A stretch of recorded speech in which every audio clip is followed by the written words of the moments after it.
नमस्कार and welcome to MP exam academy. मैं हूं दिवाकर। तो चलिए आज हम एक दिन के गैप के बाद फिर से शुरू करते हैं अपना पेपर। तो ये है एमपी सेट 2026 का पेपर हिस्ट्री का। जैसे हम हिस्ट्री के कुछ क्वेश्चन हैं जो हमारे पीएससी प्रीलिम्स से भी रिलेटेड हैं वो देखते हैं। यहाँ पर जो भी वर्ल्ड वाला पोर्शन रहेगा वो हम स्किप करेंगे। तो पहला क्वेश्चन देखो, किस राजवंश का शासनकाल वजारत का स्वर्णकाल कहलाता है? तो तुगलक वंश का कहलाता है।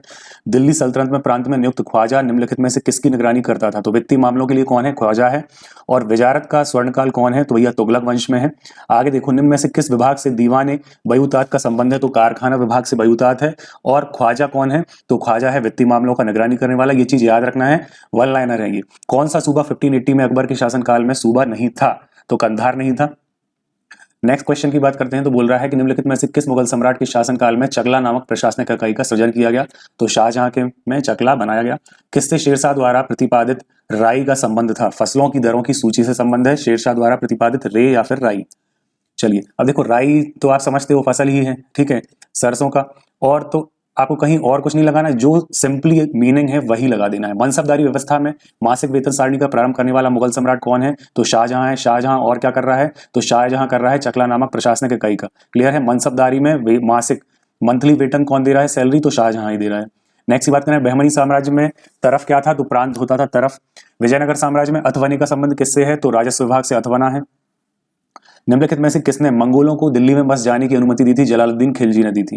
क्लियर है। नेक्स्ट क्वेश्चन की बात कर लेते हैं। बाबर की दिल्ली विजय के समय किसकी चित्रशैली तात्कालिक प्रेरणा देने वाली थी? तो बेहजाद की थी। ये क्वेश्चन थोड़ा सा ट्रिकी हो सकता है प्री वालों के लिए, बाकी असिस्टेंट प्रोफेसर और सेट वालों के तो ये पढ़ के गए हैं। चलो आगे देखते हैं। निम्नलिखित में से राजस्थान के किस राजा ने औरंगजेब के शासनकाल में श्रीनाथ जी की प्रतिमा को नाथ द्वारा में शरण दी? तो राजा राणा राज सिंह ने। क्लियर है। आगे बढ़ते हैं। वहदत उल वजूद की अवधारणा जिसे मुगल सम्राट अकबर का समर्थन प्राप्त था, इसका क्या मतलब है? तो यह है परम तत्व की एकता। क्लियर, मतलब गॉड इज वन वाला है।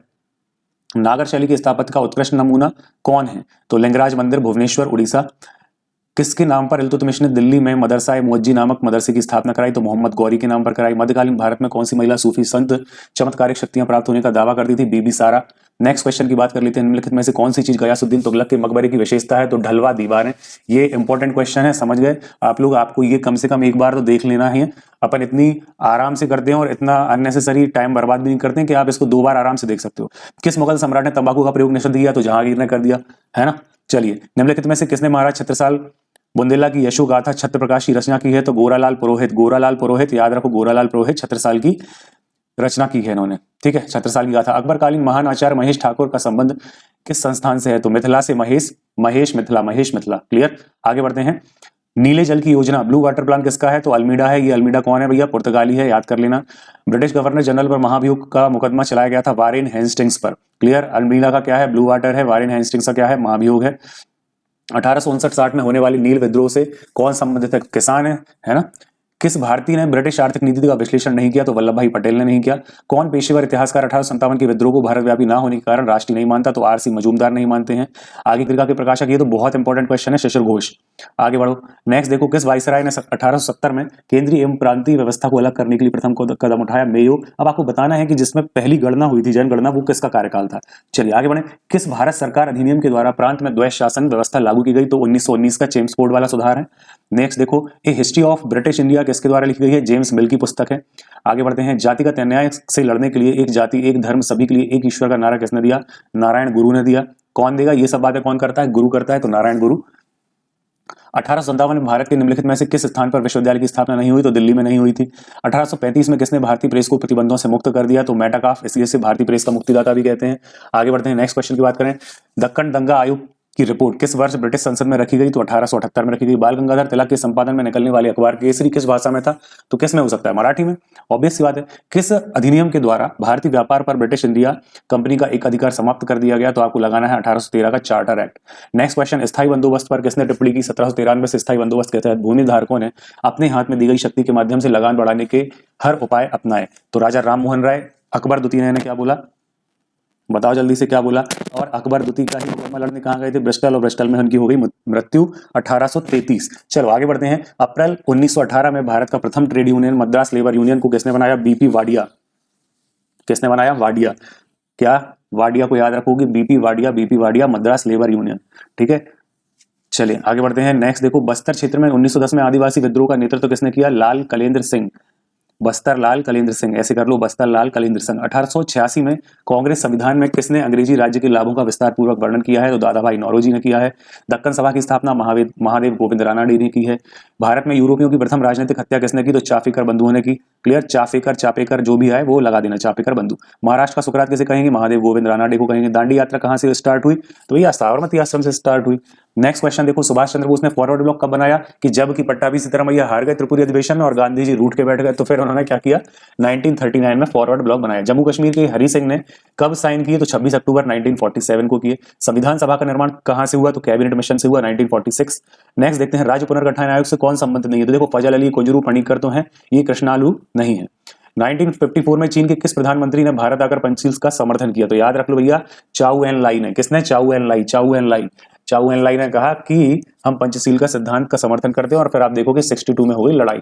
इतिहास लेखन में ऐतिहासिक भौतिकवाद की अवधारणा किसने दी? काल। ये आपको नहीं पढ़ना है ना।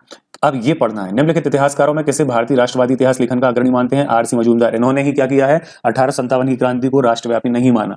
ठीक है, राष्ट्रवादी इतिहास लेखन का अग्रणी कौन है? Are C Majumdar.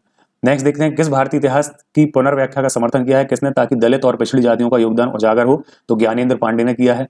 प्राचीन भारत में ऐतिहासिक लेखन के प्रारंभिक उदाहरण किस पुस्तक को मानते हैं? तो राजतरंगिणी। अब किसकी है पुस्तक, आपको बताना है। नेक्स्ट क्वेश्चन देखते हैं, ये नहीं पूछेंगे आपसे, ये भी नहीं पूछेंगे। भारतीय इतिहास की पुनर्व्याख्या में लिंग दृष्टिकोण के योगदान के लिए कौन जाना जाता है? नहीं पूछेंगे आपसे। एक स्रोत के ऐतिहासिक संदर्भ नहीं। मौखिक इतिहास, ये भी नहीं है। नेक्स्ट बढ़ते हैं, ये आउट ऑफ सिलेबस चल रहा है अभी हमारा, क्योंकि ये सेट का पेपर है। क्लियर है ना बात। अब देखो ये है, यजुर्वेद कितनी शाखाओं में विभक्त है? तो 2 शाखाओं में यजुर्वेद है। क्लियर है ना, शुक्ल और कृष्ण। कौन सा सुमेलित नहीं है? सामवेद का तैतृय ब्राह्मण सुमेलित नहीं है। ऋग्वेद का ऐत्रेय है, यजुर्वेद का शतपथ है, अथर्ववेद का गोपथ है। नेक्स्ट बात करते हैं, बौद्ध धर्म ग्रंथ में 16 महाजनपद का उल्लेख मिलता है, तो अंगुत्तर निकाय में मिलता है। ऋग्वेद में सुदास ने विश्वामित्र को हटाकर किसे पुरोहित बनाया? तो वशिष्ठ जी को बनाया। अब आपको 1 से 2 मिलाना है, ठीक है। अब देखो, मत्स्य की राजधानी पूछ रहा है, वत्स की पूछ रहा है, वज्जी की पूछ रहा है, यहाँ फिर अंग की आ गई, तो आप यहाँ मिलाओगे जब, तो आपके पास क्या आंसर आएगा? पहले का 3, दूसरे का 4, तीसरे का 1, और ये फिर फाइनल डी का 2, है ना। 23वें तीर्थंकर पार्श्वनाथ के पिता कौन है? अश्वसेन है। क्लियर। चलिए नेक्स्ट की बात करें, महात्मा बुद्ध जो थे, इनकी मृत्यु के बाद अवशेषों को कितने भाग में बांटा? बहुत इंपॉर्टेंट क्वेश्चन है, 8 भागों में बांटा। नेक्स्ट देखो, ऋग्वेद में कृषि का उल्लेख कितने श्लोकों में किया गया है? तो 24 श्लोक में किया गया है। अशोक महान ने किस अभिलेख में 7 पुस्तकों को विचारों को सुनने और धारण करने की बात कही है? तो बता देना भैया, भब्रू के अभिलेख में ये बात कही है। धात्री की तरह जनता की सेवा करने वाले अधिकारी कौन होते थे? तो रज्जुक होते थे। मौर्य काल में समस्त राजस्व की देखरेख करने वाला कौन है? समाहर्ता, टैक्स कलेक्टर। कौन है? समाहर्ता। सीता अध्यक्ष क्या है? कृषि भूमि का। क्लियर है ना। सन्निधाता क्या है? जो धारण करके रखता है, धारण करके मतलब कोषाध्यक्ष। चलो आगे बढ़ते हैं, नेक्स्ट देखते हैं, कौन सा प्राचीन बंदरगाह मालाबार पर है? समझ गए ना, मालाबार कहां पर है? तो मुजरिस। देखो कितने कवि और कवित्रियों ने संगम साहित्य में योगदान दिया? तो 473, ये पूछा जा सकता है प्रीलिम्स में भी। प्राचीनतम महायान क्या है? तो अष्ट सहस्त्रिका प्रज्ञा पारमिता, ये आपको याद कर लेना है। प्राचीनतम महायान क्या है? अष्ट सहस्त्रिका प्रज्ञा पारमिता।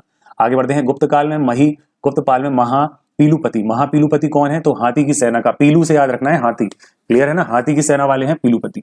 चलिए आगे बढ़ते हैं, नेक्स्ट की बात करें, किस गुप्त सम्राट ने श्रीलंका के नरेश मेघवर्ण को बोधगया में बुद्ध विहार बनवाने की अनुमति दी? तो भैया समुद्रगुप्त ने दी। आंध्र प्रदेश के किस प्राचीन राजा को वाकाटक और विष्णुकुंडी कुलभूषण कहा गया है? तो बताओगे विक्रमेंद्र प्रथम को। हर्ष का सेनापति कौन है? तो सिंहनाद है। राजतरंगिणी में छत्री के कितने प्रकार बताए हैं? तो 36 प्रकार बताए हैं। छा से छत्री, छा से 36। किसने कहा है कि जीव और प्रकृति अलग रहने पर भी विशिष्ट रूप में ब्रह्म में ही समाहित होते हैं? तो किसने कहा है भैया? रामानुजाचार्य ने। राजपूत सामंत राणों के जोधपुर अभिलेख में किस प्रथा का उल्लेख मिलता है? तो आपको मिलेगा सती प्रथा का। मध्य प्रदेश की बात करें तो ऐरण में, सागर, बीना तहसील में। चलिए आगे बढ़ जाएं, किस मंदिर की स्थापत्य शैली में गर्भगृहों के चारों ओर कोई प्रदक्षिणा नहीं होता है? तो बेसर शैली में। बेसर मतलब क्या है? नागर और द्रविड़ का कॉम्बिनेशन। दक्षिण भारत का कौन सा व्यापारिक संघ अपने उद्यम के लिए विश्वविख्यात है? तो नाना देशी। अब पूछ रहा है, कलचुरी शासकों द्वारा किया जाने वाला कर पट्ट किलादाय क्या था? तो गांव के मुखिया को दिया जाने वाला कर था। कर पट्ट किलादाय मतलब गांव के मुखिया को दिया जाने वाला कर। आगे बढ़ते हैं, रामशरण शर्मा के अनुसार सामंती अर्थव्यवस्था में कृषि की प्रधानता ने किसकी पूजा को लोकप्रिय बनाया? तो शक्ति की पूजा को बनाया। कन्याकुमारी की प्रशस्ति के अनुसार किस पांड्य राजा ने चेरों को पराजित किया? तो मारवर्मन पराक्रम। प्रथम मध्यकालीन प्रशासनिक व्यवस्था में पट्टकील कौन होता था? ग्राम करों की वसूली करने वाला। अल बरूनी द्वारा रचित किताबुल हिंद के अनुसार ब्राह्मण की कितनी पत्नियां रखने का अधिकार था? तो 4 रखने का अधिकार था।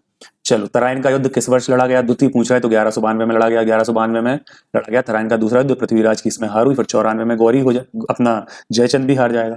चलो, दिल्ली सल्तनत के किस शासक ने सिकंदर सानी की पदवी धारण की? खिलजी ने, अलाउद्दीन खिलजी। सल्तनत काल में आमिल किसे कहते हैं? भू राजस्व संग्रहण से संबंधित कार्य करने वाले को आमिल कहेंगे। दिल्ली सल्तनत के ऐसे शासक का नाम बताना है जिन्होंने देवगिर के राजा को प्रतिवर्ष सोने की 40 ईंटें देने पर विवश किया। मुबारक शाह।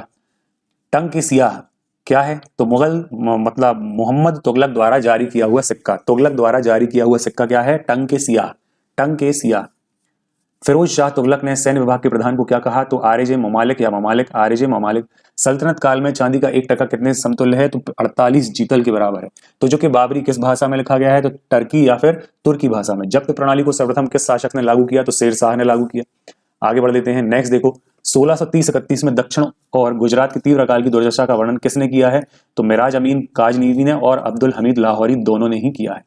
नेक्स्ट की बात करें तो ये हमारे पूरे क्वेश्चन हो गए हैं। यहाँ से आपको बहुत अच्छी इंसाइट मिलेगी कि कुछ अलग क्वेश्चन करना है हमें पेपर के जस्ट पहले 5-10 मिनट निकाल के देखना है। आप बिल्कुल देख सकते हैं। मिलते हैं नेक्स्ट वीडियो में। Thank you.